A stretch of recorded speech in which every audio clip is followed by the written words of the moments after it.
Boa noite, boa tarde, bom dia, seja na hora que você estiver ouvindo isso. Está começando mais um episódio do Entre Sumários Cast. E hoje nós vamos falar sobre livros de ficção e não ficção, cujas histórias estão relacionadas a guerras, tragédias e outras coisas horríveis. Agora roda a vinheta. Ouvintes, aconteceu um probleminha técnico que uma de nossas apresentadoras não sabe falar bem de livro. Eu queria muito ser amiga dessa autora. E não que eu ache ruim. Inclusive, tenho amigos que são. Sim, paciência. Não gostou, me bota no paredão. Falo de uma narrativa diversa, é justamente diverso no sentido de que contando histórias reais. Esse podcast faz parte da iniciativa O Podcast é Delas. Saiba mais em opodcastedelas.com.br.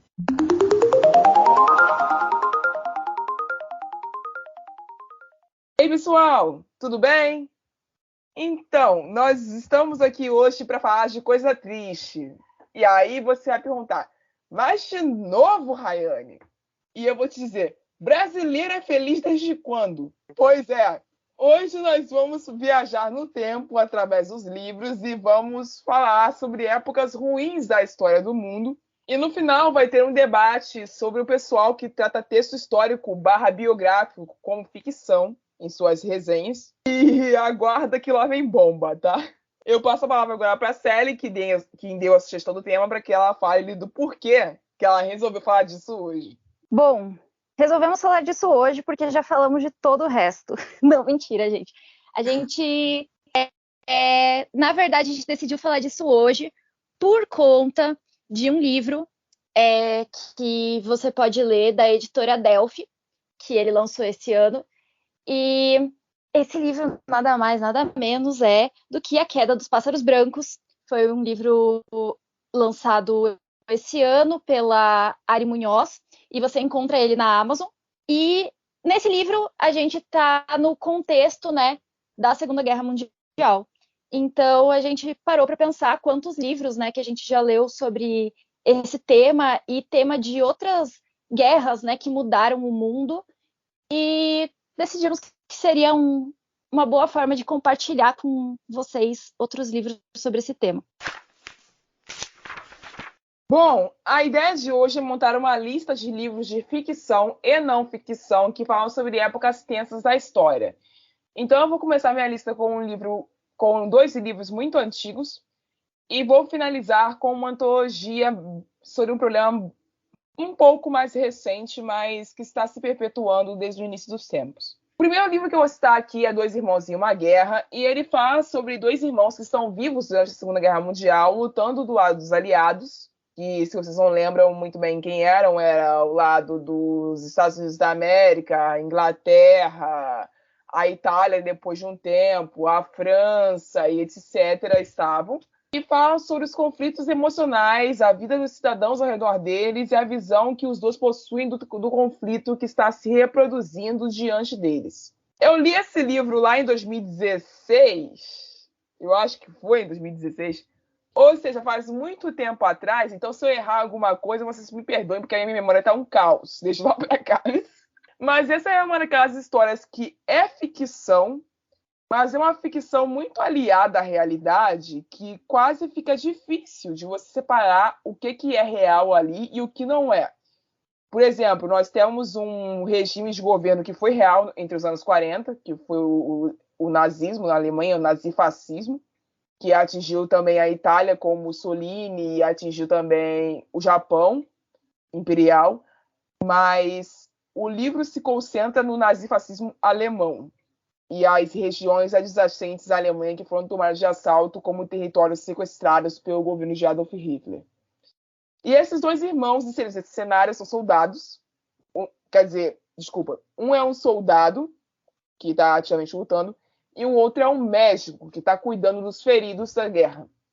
E a gente vê 2 pontos de vista dentro desse percurso. O ponto de vista do soldado, que é muito mais macabro, muito mais denso, muito mais triste, porque ele está ativamente vendo cabeças voando, balas voando, gente explodindo, e gente sendo exterminada em covas coletivas e etc. E a gente vê o lado do médico, que é um pouco mais romântico, no bom sentido da coisa, porque esse médico, praticamente, ele venceu na vida.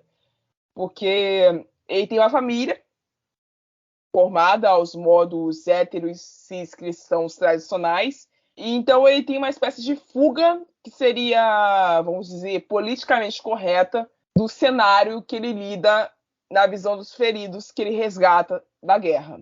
Então, é uma recomendação que eu deixo para vocês de lerem esse livro quando vocês puderem. É um bom livro, ele é enorme, é um livro grosso.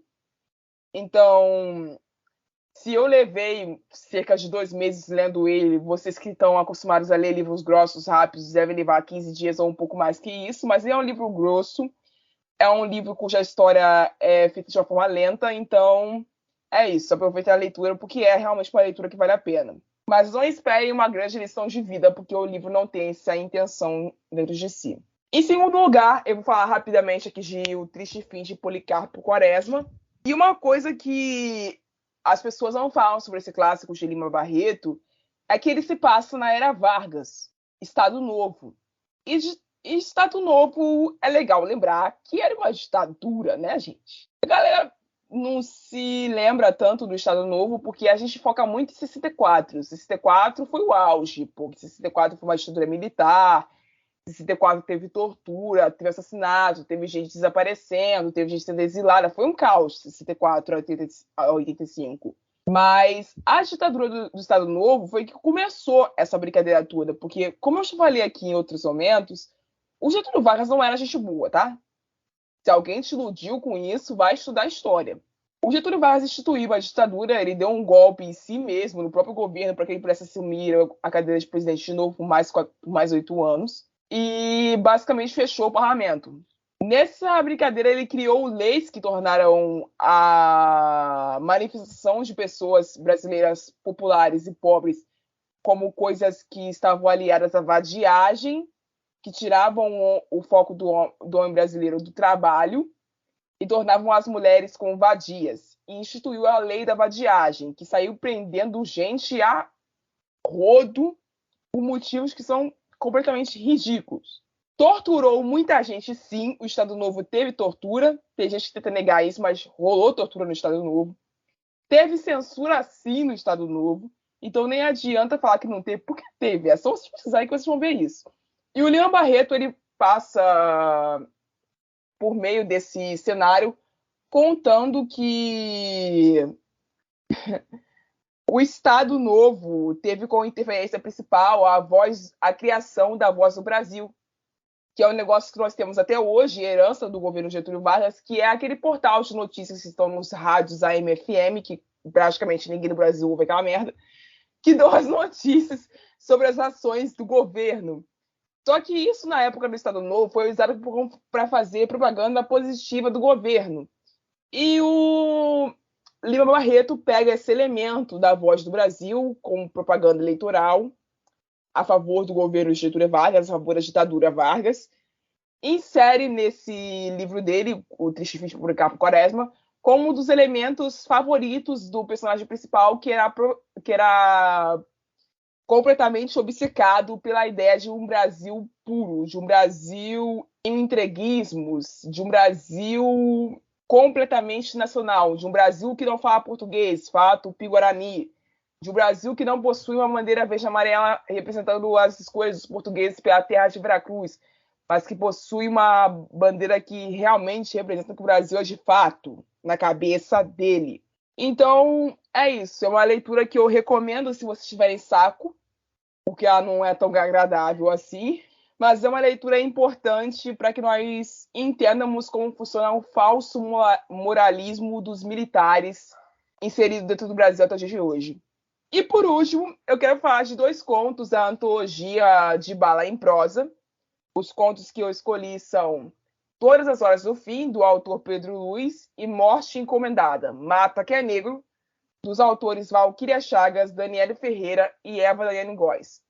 Essa antologia, eu já falei sobre ela em outros episódios anteriores, ela fala sobre o racismo sistêmico do Brasil em si, mas centralizando na cidade do Rio de Janeiro, e fala sobre a violência estatizada na cidade do Rio de Janeiro, que é direcionada através dos policiais para contra os favelados, que são, em sua grande maioria, pessoas pretas. E cita, dentro do seu arrebanho de história, os assassinatos como o do músico Evandro Gomes, que levou 80 tiros por engano de um batalhão do Exército. Putz, acontece comigo todo dia. Da menina Agatha Félix, que foi atingida por uma bala, abre aspas, perdida, fecha aspas, até onde se sabe, disparar armas de um PM no Complexo do Alemão com 8 anos de idade. E, é claro, da nossa vereadora assassinada, Marielle Franco, juntamente com seu motorista antes. Então, a gente tem esses 3 problemas bárbaros. A gente, hoje, em 2021, pode juntar, usar outros problemas bárbaros que aconteceram no Brasil, de pessoas pretas sendo assassinadas em conflitos armados e em situações de completa injustiça, como foi o primeiro caso que eu citei. E é um problema velho, porque o racismo sistêmico do Brasil não é de hoje, continua vivo, e que a gente precisa coibir. E esses contos, eles vêm nessa intenção de explicar como esses problemas acontecem, por que eles acontecem. Até por isso que o nome dos contos que eu escolhi citar aqui é Morte Encomendada, porque a razão dessas mortes é simplesmente porque nós somos pretos. Então, é uma leitura que eu recomendo a vocês, se vocês tiverem estômago, porque é uma leitura pesada, visceral e violenta, e é uma leitura muito triste também, principalmente para pessoas pretas. Então, vai focar muito no emocional de quem é negro. Mas é uma leitura que eu recomendo também para pessoas brancas, porque ela tem muito a ensinar a vocês, e eu passo a palavra para a Sally.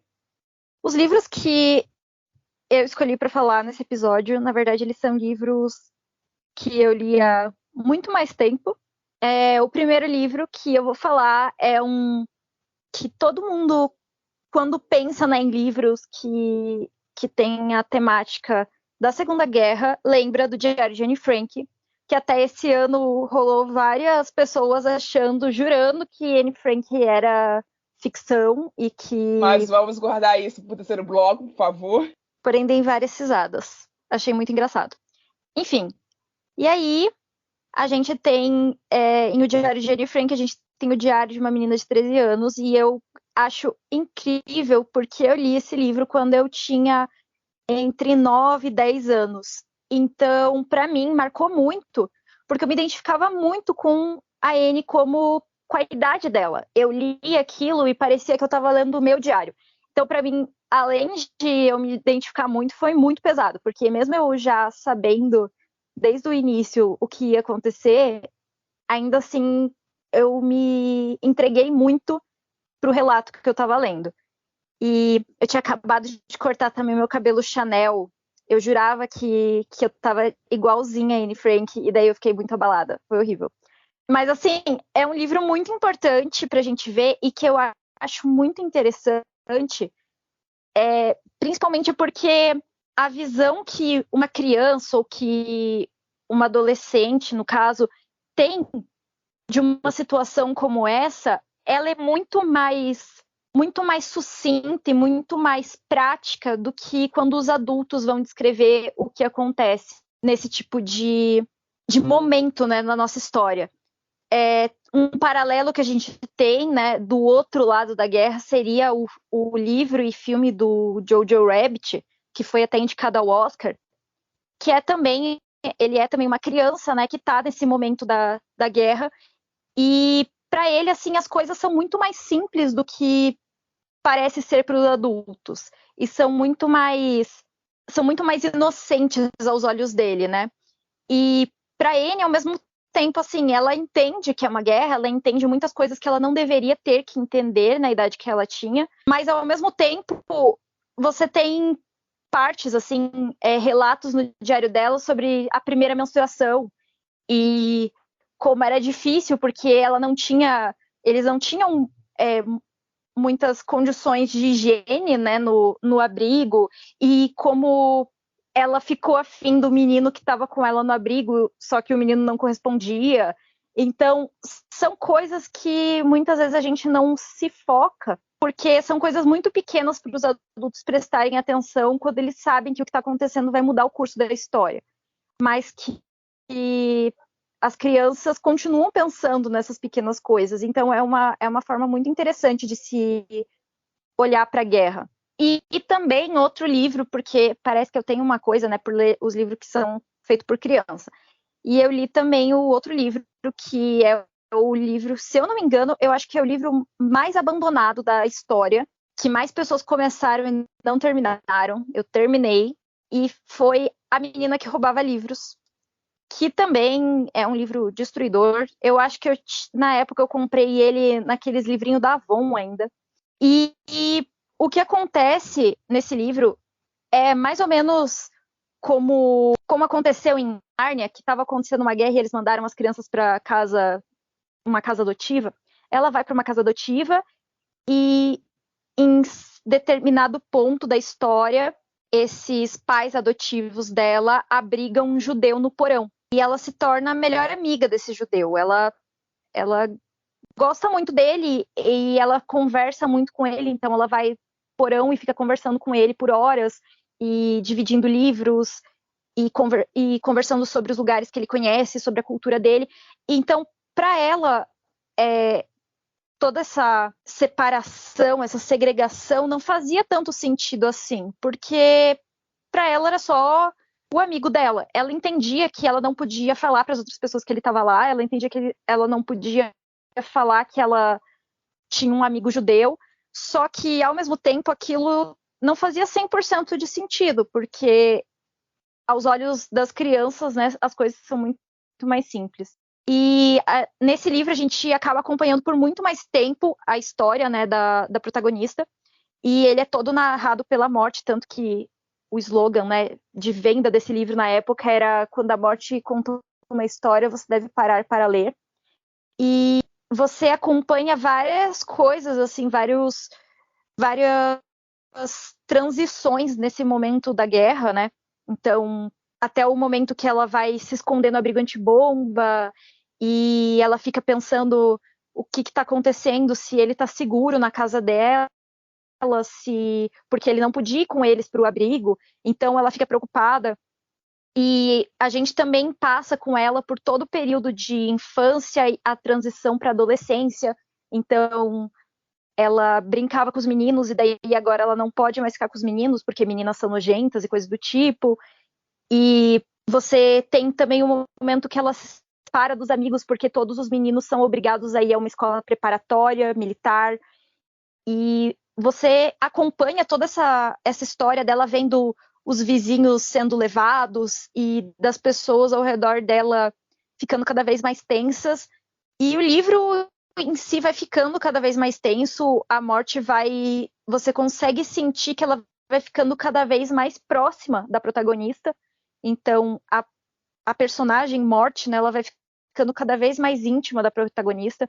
Então, é uma história muito interessante que eu entendo porque as pessoas abandonam, mas eu acho que ainda vale a pena dar uma chance, porque é um livro que poucos livros assim têm a carga emocional que você tem nessa história, porque qualquer livro que você acompanhe o mesmo personagem por um período muito longo de tempo, você acaba se apegando de uma forma muito diferente de quando você simplesmente tem um plot que é ali um certo problema, e depois que aquele problema acaba, o livro acaba.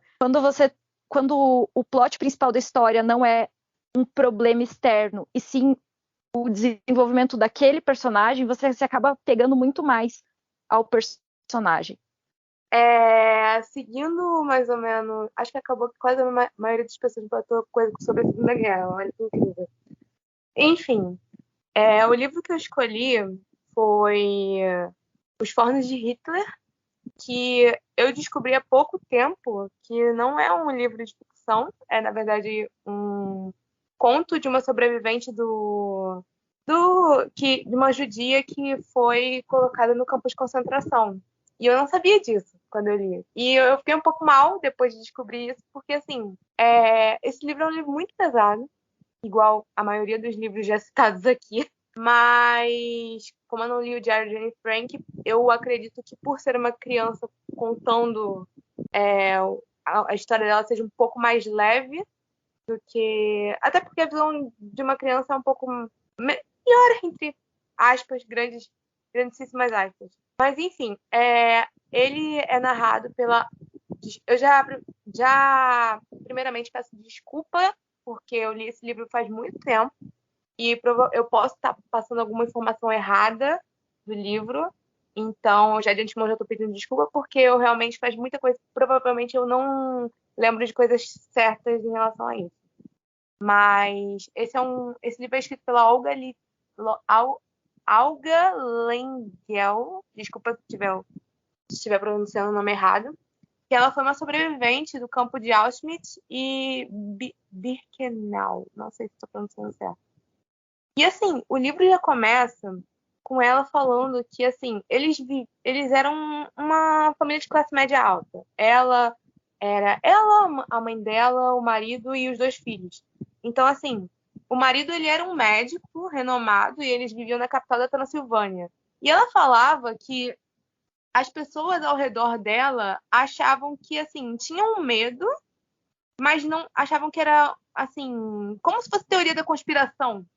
Sabe? Quando você tem aviso sobre uma coisa, mas como não está na sua bolha de convivência, você acha que existe, mas não é igual as pessoas estão falando. E assim, o estouro dessa bolha foi quando foi dito, se eu não me engano, que era uma oportunidade para o marido dela trabalhar e eles foram mandados para o campo de concentração. E já começa dela falando sobre o cheiro da fumaça dos fornos e que falavam, se eu não me engano, que falavam para ela que era madeira que queimava. E assim, me disseram, eu não tenho certeza, eu li em algum lugar que esse livro ele foi mais ou menos uma base para a escolha de Sofia. E o caso disso foi porque, assim, primeiro, os que eram levados para os fornos primeiro eram as crianças e os idosos. Então, assim, foi levado a mãe dela e o filho mais novo. Só que o outro filho, que também era de uma idade compatível, ele foi botado junto com ela para poder trabalhar. Só que ela achava que a fila que estavam os idosos e as crianças era para tratar porque os idosos eram doentes e as crianças eram frágeis. Então ela falou a idade real do filho dela. E por isso o filho dela foi levado para o forno. E ele foi queimado. E ela diz que ela pensa que a culpa foi dela. Ela é culpada por ter matado os 2 filhos dela. Porque ela poderia ter salvo um e ela por não saber, ela não conseguiu. Isso é na página 11, tá? Na página 11 do livro já tem isso. Então, assim, tem descrições muito gráficas de tudo o que aconteceu. Até o caminho do trem, falando que era 90 pessoas num vagão que parecia um caixão e que eles pareciam um gado e que a forma que eles alimentavam para eles, que eles ficavam dias sem comida e sem água e davam um jeito de tentar de que todos tomassem ou os mais velhos primeiro, sabe? E depois ela indo para o outro campo de concentração, se separando do marido e falando sobre pessoas que trabalhavam nos campos e como a maioria das pessoas eram muito cruéis e que é um livro muito pesado de se ler, mas assim, é muito necessário e é uma visão bem assim, não distópica, porque aconteceu, mas você fica assustado até a falta de humanidade que acontecia nessa época, sabe? Mesmo você estudando, a gente estuda isso praticamente questão de história, a pessoa fala que eu gosto de estudar sobre a Segunda Guerra Mundial, mas, nossa, é muito diferente você estudar bases políticas sobre e ler um relato. É uma coisa muito pesada e necessária, mas extremamente pesada. Então, depois dessa mini áudio história que nós tivemos aqui agora, a gente vai discutir sobre 2 acontecimentos, assim, né, que marcaram esse ano de 2021, praticamente, foram 2 tretas que rolaram no Book Twitter por causa de 2 livros que abordavam a história da Segunda Guerra Mundial. Um deles uma ficção, que era O Menino do Pijama Listrado, e o outro uma não ficção, uma biografia, que foi o Diário de Anne Frank. Então, para começar, a gente vai falar primeiro do Pijama Listrado e depois a gente passa para Anne Frank, tá, gente? Mas eu não sei se hoje o dia vai ser divertido, porque a gente sempre tenta deixar o discurso divertido na hora de falar de treta, mas eu acho que hoje não vai dar. Hoje a gente vai ficar só na bad mesmo, porque é muito triste saber que existe tanta gente burra no mundo. Mas... Ai, Jesus. Assim, criança eu até perdoo. A gente adulta não dá. Adulto não Menino dá, do Pijama Listrado, para quem nasceu depois de 2008, foi um livro que virou filme e que os professores passavam na aula para fazer a gente chorar. E ele era contado pelo ponto de vista de um menino alemão, que o pai dele era um general, alguma coisa assim, um bambambam lá da guerra. A gente não entende porque o próprio menino não entende nazista do direito. exército de alto escalão.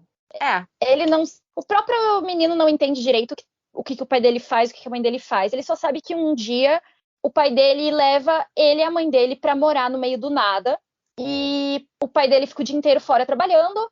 E ele fica com a mãe dele em casa, mas a mãe dele não fica vigiando ele. Então ele sai para brincar nos terrenos dessa casa, até que ele encontra uma cerca. E ele vê dentro dessa cerca, tem tipo uns prédios estranhos e umas pessoas carecas. E essas pessoas todas são carecas e todas estão vestindo o mesmo pijama listrado. E ele não entende direito, até que um dia um menino se aproxima da cerca pelo outro lado e eles formam uma amizade. Ele vai todo dia para encontrar esse amigo dele, conversa com esse amigo. Então, você pode imaginar, né, o que acaba acontecendo. Ele acaba, no final do livro... É spoiler eu falar spoiler de um livro de Não é. 10 anos atrás? Pode mandar. Então, tá. Então, ele acaba conseguindo se enfiar por baixo da cerca, e aí o pai dele descobre que ele estava brincando com um menino judeu, né? Ele se enfia por baixo da cerca, e daí os oficiais do campo de concentração começam a organizar todas as pessoas, e aí ele fica, ué, pra onde estão levando a gente? Aí fazem todos eles tirarem o sapato, ficarem pelados numa sala. Aí ele diz, acho que é pra gente tomar banho. Aí ele vai com o menino junto, com o amiguinho dele. Os dois entram, ficam pelados lá na sala. E na verdade, jogam lá gás e matam todo mundo e ele morre. E aí o pai dele encontra ele lá, o corpo dele no meio do corpo das outras pessoas, né, que morreram na câmara de gás. E é isso, acaba aí o filme, acaba aí o livro e você fica triste.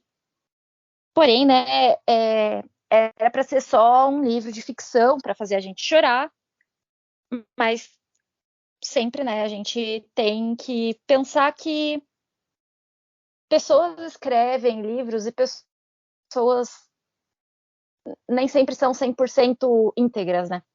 Então, a gente lê o livro na inocência, mas a gente não sabe quem que escreveu o livro. Principalmente um livro tão antigo, numa época que a gente não dava bola para esse tipo de coisa. E é isso que surgiu a treta, né? Qual que foi a treta aí?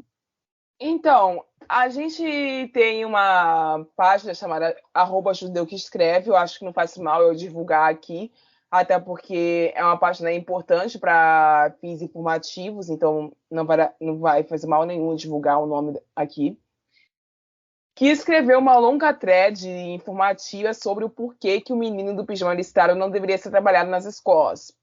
E listou uma cambada de razões, colocou as fontes, explicou o porquê que nem o filme nem o livro deveriam ser tratados dessa forma para crianças, explicou quais são as incongruências, inconsistências que o livro cria, como ele foi escrito por uma pessoa não judia, querendo contar uma história sobre o Holocausto, que não aceitou ouvir judeus que eram descendentes de sobreviventes ou próprios sobreviventes da época.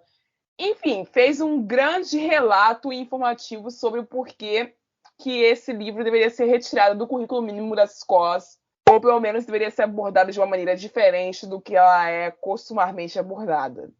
A própria página acho que era do Museu do Holocausto, já falou sobre que esse não é uma boa representação e que, assim, é um livro que fala sobre o Holocausto, que é do ponto de vista do menino nazista, da família nazista, e o ponto de tristeza é o ponto que foca, pelo menos no filme. No final é o pai, o cara, comandante do alto escalão nazista, chorando porque o filho morreu. Entendeu? Então, assim, não é uma boa representação ou uma coisa para ser trabalhada em escola. O problema disso, assim, que saiu essa thread e teve um bando de gente falando como se estivesse cancelando o livro ou coisa parecida. Só que o ponto da thread não é isso. O ponto da thread é falando, cara, isso não é uma boa... Primeiro, não é uma boa representação de judeus, não é uma boa representação do Holocausto e não é uma coisa informativa. Porque, primeiramente, o ponto do negócio está no ponto de vista da criança. Então, assim, mesmo que, ignorando o fato do autor não ser judeu e não ter perguntado para judeus, não ter questionado absolutamente nada, se o ponto de vista do negócio da criança nazista não ia ser uma coisa informativa de qualquer forma. E também a gente tem que olhar pelo fato de que essa criança, muita gente dentro desse dia tentaram justificar suas opiniões de que o livro não deveria ser retirado do currículo mínimo, porque a criança não podia ser limitada, a criança, digo, o Bruno, que é o personagem protagonista, não podia ser delimitada como nazista porque ele era uma criança. E aqui venho eu, com a ajuda da thread, refutar essa história. Existia um negocinho chamado Juventude Hitlerista, que era uma espécie de instituição inserida dentro do Ministério da Educação na Alemanha nazista, que informava as crianças, desde a hora que elas sabiam ler e escrever, de que estava acontecendo uma guerra, os motivos pelos quais a guerra estava acontecendo, quem era Hitler, por que ele deveria ser louvado e quais eram os ensinamentos das delegações que ele queria que a Alemanha perpetuasse ao longo dos anos até depois que ele morresse. E por conta dessa instituição, da criação dessa instituição e do que essa instituição tinha como função, que era de converter pessoas ao nazismo desde a infância, não tinha essa história na Alemanha de criança não nazista. Criança não nazista era a criança que foi sequestrada até o campo de concentração ou a criança que foi exilada junto com seus pais. De resto, toda criança alemã que era possível ser convertida ao nazismo era convertida ao nazismo através da juventude hitlerista. E assim, no próprio filme do Menino de Pijama Listrado, a irmã do Bruno tem pôster do Hitler na parede. Ela cola um pôster do Hitler. E a menina tem o quê? 15, 14 anos. Então, isso não faz sentido você falar isso. Assiste Jojo Rabbit. Rabbit. Tipo...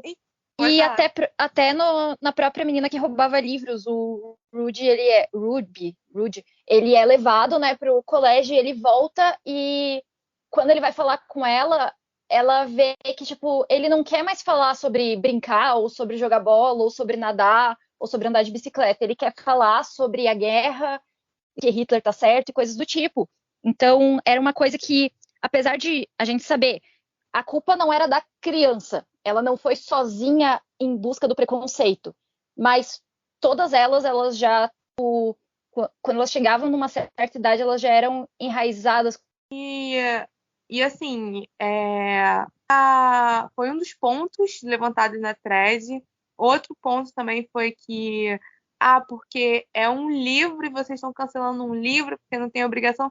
Gente, pelo amor de Deus, novamente, não, o ponto da thread não é cancelar o livro, é só falar, isso não é informativo para se abordar em escolas, ponto. E outra coisa que a pessoa que escreveu a thread falou foi que, posso estar errada falando aqui isso agora, que judeus estão cansados de, toda vez que são retratados em mídia, falando de holocausto também, entendeu? E um comentário, um quote muito perspicaz, foi que disse que o menino de pijama listrado eu vou até ler. O menino de pijama listrado é a escrava Isaura do Holocausto. Então, saindo dessa e passando para a treta que aconteceu sobre Anne Frank, a gente vai para o campo diferente dessa história.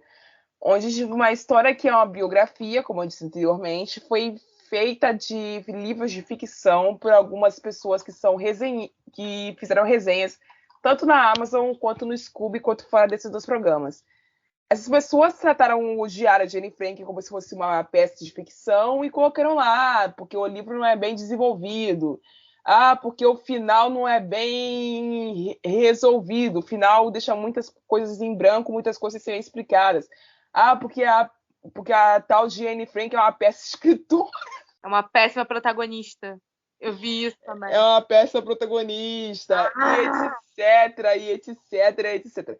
O grande problema, o grandiosíssimo problema dessa questão é o seguinte: Anne Frank não é uma peça de ficção. Se peça de ficção fosse, daria para você fazer esse tipo de abordagem, daria para você fazer esse tipo de crítica, mas não é.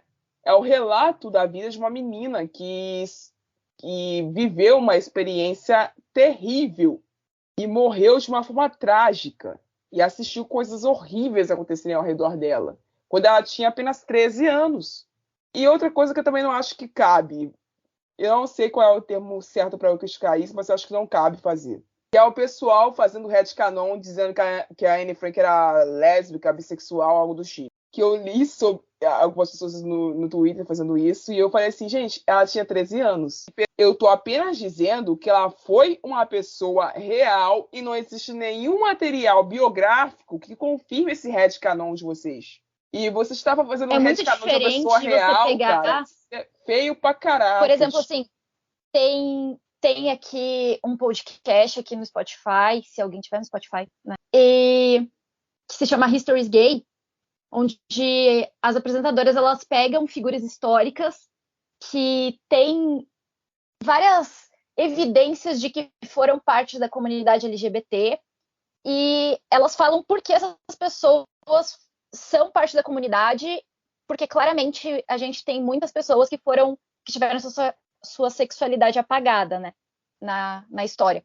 Inclusive, falando de Segunda Guerra Mundial, você sabe aquela foto que você vê nos livros de história de uma pilha de livro sendo queimada pelos nazistas? Vocês lembram disso? Tinha na apostila de história de vocês? Aquela pilha de livros, ela era do Instituto do Sexo, que era, na verdade, toda a pesquisa que existia sobre sexualidade, sobre gênero, sobre homossexualidade, sobre transgênero, sobre tudo, e eles foram lá e queimaram. Então, assim, tipo, isso é uma coisa que na foto não tem na legenda da foto no nosso livro de história, sabe? São coisas que a gente perdeu. Agora, a Anne Frank, não. A Anne Frank, ela era uma criança, ela só tinha uma pessoa lá para gostar no abrigo, e era um menino, e ela teve, tipo assim, eu acho muito triste a gente falar sobre que poderia ter sido quando ela ficasse adulta, porque isso nunca vai acontecer, isso não aconteceu, e é um pouco desrespeitoso pensar, tipo, tanto se ela teria casado com o menino. Eu já vi gente fazendo fanfic e eu acho isso tão... É perturbador, isso não é legal. Ver fanfic de Anne Frank, porque, tipo, não faz fanfic de Anne Frank. Não faz. O único ponto alegre, assim, que eu achei engraçadinho que eu vi foi que teve uma feira do livro e a mãe levou a filha, e a filha tinha lido o Diário de Anne Frank, e uma menina nova, assim, mais ou menos da idade que eu tinha quando eu li. E aí ela ia de stand em stand perguntando se as pessoas tinham mais algum livro da Anne Frank. E ela não tinha entendido na cabeça dela, devia ter uns 8 anos, ela não entendeu que era um livro de verdade, que era uma pessoa de verdade, que não tinha outros livros porque ela morreu. E aí as pessoas tinham que tentar explicar para ela que não era ficção, mas na cabeça dela não existia isso. Na cabeça dela era ficção, tipo, ela não estava entendendo. Isso eu achei engraçado, porque a mãe ia nos estandes e dizia assim, por favor, explica para ela, para ver se ela entende, porque ela não entende quando ninguém explica.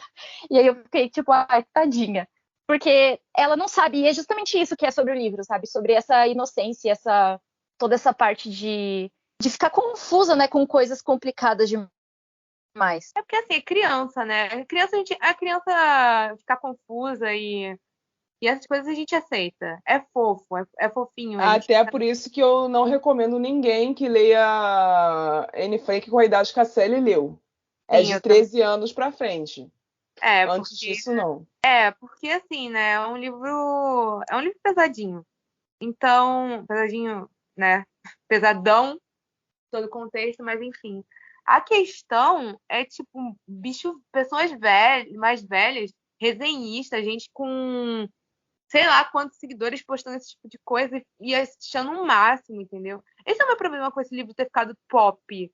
É a melhor das palavras que dá pra dizer. Ter ficado hypado, pop, essas coisas assim. Porque, mesmo sem querer, assim, avaliação, resenha, cara, não é. Você faz resenha do seu livro de história? Tu chega no Scooby, bota seu livro de história, 3 estrelas. Não gostei do que aconteceu por causa do. Assim, eu como leitora de biografias, eu leio várias biografias, assim, e vários livros de não ficção. Quando eu vou fazer resenha dessas coisas, eu não procuro focar na forma como. Eu procuro focar na forma como essa história é narrada. Porque, tipo, É que tem uma diferença entre você pegar uma autobiografia ou uma biografia e um livro publicado que não foi escrito para o público. Ela escreveu para ela, era um diário. Exato. Então, assim, para dar um exemplo claro aqui, a gente tem sobre a escrita do Stephen King, que foi um livro que é uma autobiografia, mas é uma autobiografia misturada a lições que ele aprendeu sobre o ofício que ele faz há 40 anos, vamos dizer assim, e ele vai e transmite essas lições que ele aprendeu escrevendo para outros escritores iniciantes. E quando o Stephen King ele faz isso, na hora que eu fui fazer a minha resenha sobre a escrita, eu foquei na forma como o próprio Stephen transmitiu as lições que ele aprendeu escrevendo. Se eu entendi como essas lições foram transmitidas, se eu me identifiquei com essas lições, se as partes onde ele falou sobre si mesmo me afetaram emocionalmente ou não, mas eu nunca vou dizer que ele contou a própria vida de uma forma errada, porque era ele mesmo dizendo. Sim. Entende? É surreal isso. Não, e assim, outra coisa, exatamente relacionada a isso, é assim, as pessoas fazendo resenha e certas pessoas utilizando esse livro como livro e afins. Por exemplo, eu acho e me incomoda o fato de, em A Culpa é das Estrelas, o casal se beijar na casa de Anne Frank. Me desculpa, é uma ficção, mas o lugar existe, entendeu? Foi mais uma obra. Eu nem lembrava disso, obrigada por essa facada. Eu já achava esse filme ruim, agora então, puta que pariu.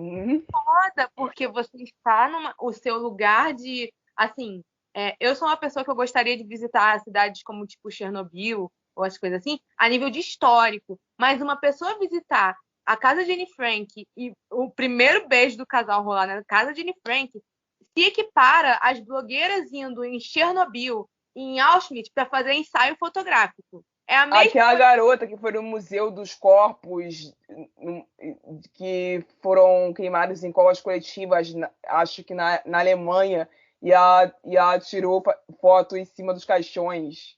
Teve não sei se foi uma menina ou foi duas, que tirou foto. Sabe quando você tira aquelas fotos andando na coisa do trem? No trem de Auschwitz, na linha do trem de Auschwitz.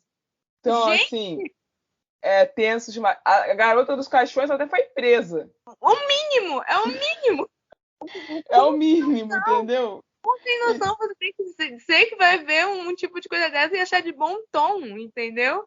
A viagem do casal é pra casa de Anne Frank. Por quê? Porque não faz o menor sentido, cara. É assim, é uma questão de fazer o romantismo no local que o romantismo não existe. É aquela coisa, não tem um pouco de bom tom. Não é de bom tom, não faz. Então, assim, é complicado demais de abordar esse assunto, mas a gente não tem... na teoria, no mundo perfeito, a gente não tinha nem que estar discutindo isso. Mas como a humanidade está em decadência, e é muito triste você perceber que a humanidade está no nível que a gente precisa explicar para as pessoas que existe uma diferença gigantesca entre não ficção e ficção, e como você pode abordar isso em uma resenha, porque isso demonstra que a humanidade retorneceu tanto que daqui a alguns anos eu temo que nós temos que explicar que existe uma grande diferença entre o que... Vou colocar como um exemplo que a maior parte das pessoas tenham visto, eu acho. Entre o que a NBC contou como a história do povo Viking e entre o que foram os povos Vikings. Percebeu a diferença que eu fiz? Povos. A NBC reduziu o povo Viking à Dinamarca e à Finlândia e colocou em uma série de 3 temporadas. Mas e o restante? E o restante? Então abordaram na série, essas pessoas não existiram? Esses povos não existiram? Eu vou ter mesmo que explicar para essas pessoas que ficção histórica é diferente do que realmente... É tipo assim, é tipo você virar pagão baseado na mitologia grega do Rick Riordan. Pois é isso aí. É basicamente isso aí. Pois é. Aí eu já prestei a minha indignação aqui, já ofendi outro...